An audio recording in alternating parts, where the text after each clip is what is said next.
Welcome guys to the hard reset info channel.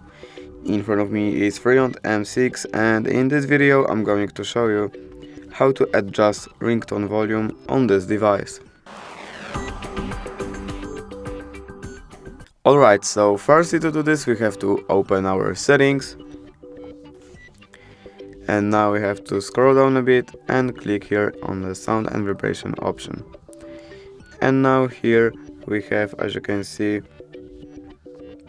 ring and notifications volume, and we can change volume of it. And basically that's it. Thank you guys for watching. Bye.